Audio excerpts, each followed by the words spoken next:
movie number 3 for 2026. It's also the third horror movie I've seen this year. What is wrong with me? Send help.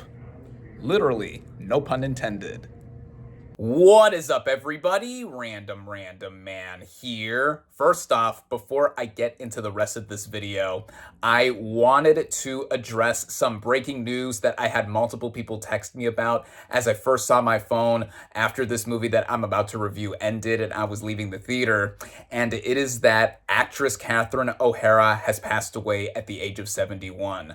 Words cannot describe how much of a major loss this is for the entertainment industry, having been active for many decades as an actress and comedian, and there have been multiple projects to her name and just countless legendary roles that she has taken on. She will always be someone who is a big hallmark of her talent. May she rest in peace. Now, the reason you clicked on this video, I am here bringing you my review for Send Help in one take.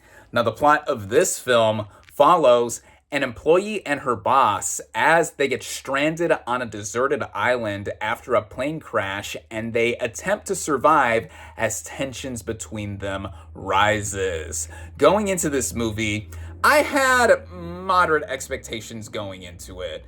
Now, I mentioned this off the top in that technically this is a horror movie, and I've mentioned many, many times how I feel about horror as a genre, although there are many elements that go together in mixing the tone of this film, which I'll get into, but horror is not necessarily the first thing I run out and see, and when I first saw the trailer for this film, I thought it just looked weird. Is it supposed to be a comedy? Is it supposed to be funny, or just all in your face, or anything like that? Then I saw the name attached to this, and it made me give it a second look, and it's that producer and director Sam Raimi was behind this thing.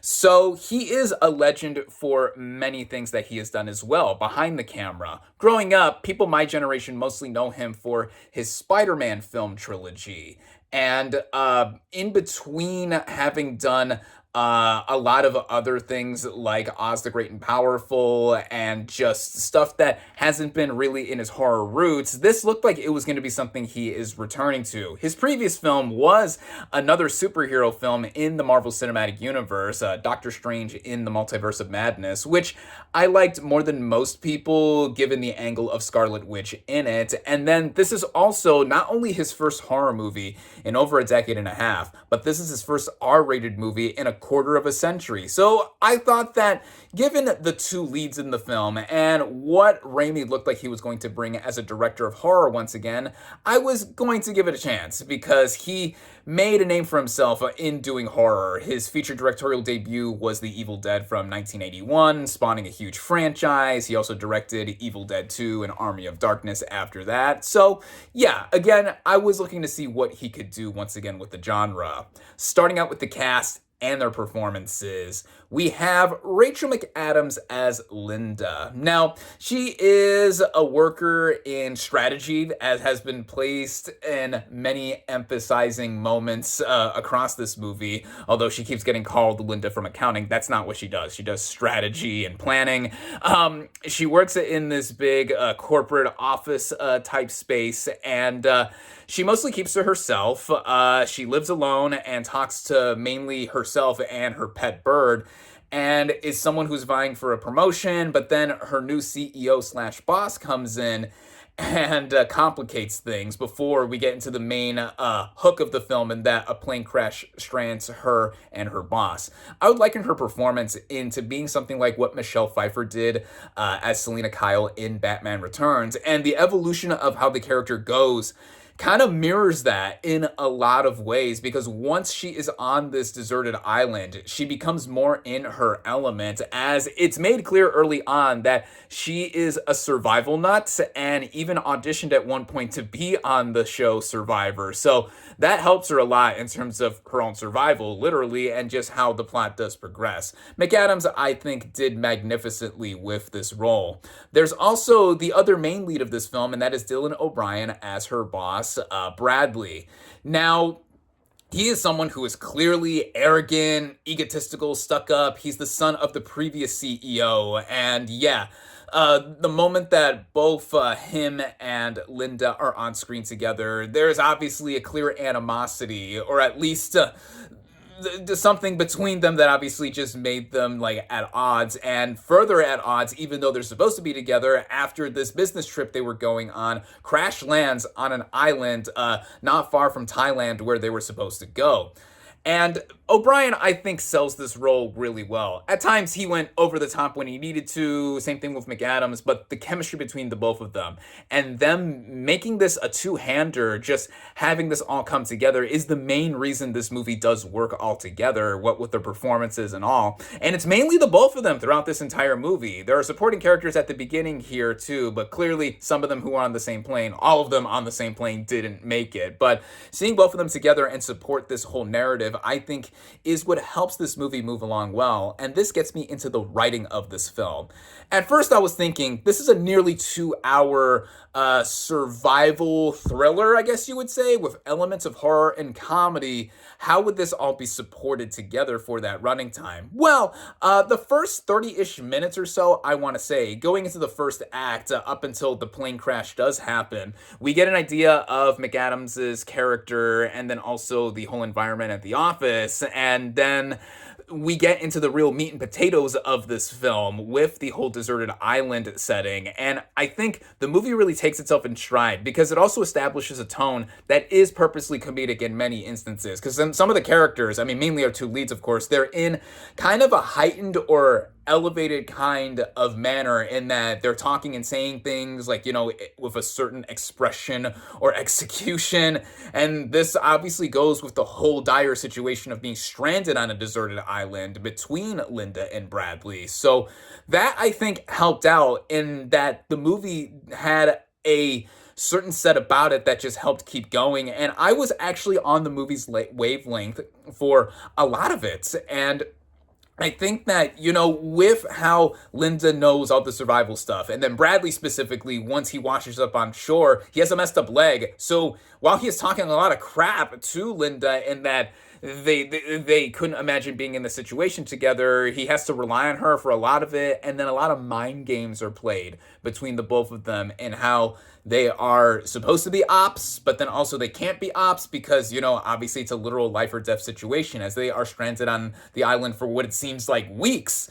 So all that coming together, I think that helps out here. And then the directing by Sam Raimi. He brought back a lot of what he had done with the Evil Dead franchise here. And then also just being a master at creating a sense of feel, like I said, with the tone, and also some visual elements here that are his signature style. This movie is presented in some theater screenings in 3D. It's presented in 3D for some showings. And at first I was thinking, why would this need to be in 3D if this is just a typical thriller from what it looked like? Certain sequences and moments are very in your face and pop out at you, and I was thinking, okay, that's why this movie is being shown in 3D for some screenings here. And I saw this thing at my local chain's version of a premium large format, so I thought that was enough because of how it looked and sounded. The technical elements of this movie, I think, are pretty top rate. The way the movie looks, of course, it mostly takes place in and around this island. Some of it looked like they were really at an outside location, sometimes not. Sometimes that also applies with the visual effects here. Not a lot of visual effects are used, but they're noticeable in one really over-the-top sequence that looked like it was meant to be presented in 3D. But again, that is part of what it made it look like a signature styling of Sam Raimi as a director here being brought back to the genre that helped make him. And then just all around, yeah, how it looks, how it sounds, how it's all cut together, running at just about under 2 hours. I thought it really supported itself for what it was trying to do and go for. And the score, the original score by Danny Elfman, another frequent collaborator with Sam Raimi, giving us a score that I thought was very playful, but also helped keep up the tension in many moments where both of them are just, you know, at each other's teeth and seeing the main characters just not get along, but also needing to get along in some moments too. By the time it reaches the end, without giving anything away, I think this movie had a revelation that I thought worked for what it was going for, because some information is not entirely told. And without giving too much away, again, I'm really trying not to say much, but without giving spoilers, I thought it worked because I thought for how over the top this whole situation was in the first place, it was plausible to see all of it coming together. As plausible as it would be, given how there's a lot at stake here in any sense. But really, what helps makes this movie something that I think that it's definitely worth watching is seeing what Raimi is doing again behind the camera as a horror master, and then also balancing a lot of the tones that help this make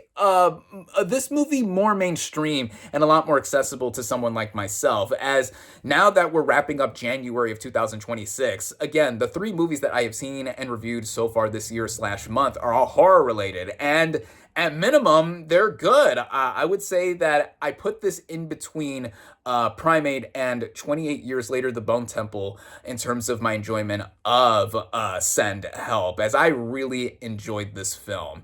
And I would say that if you're a fan of Sam Raimi, this is something that I definitely recommend seeing. It is worth watching. And even if you're not, just seeing the two leads together and all that they do bouncing off of each other, and then seeing how the audience will react to the situations that they put themselves in on this island. I mean, my audience was not very large as I saw this thing at 11:30 this morning, but constant cackling, a lot of laughter from my audience, and this includes myself too, because I was really having a good time here. Again, I really enjoyed Send Help. I definitely recommend it.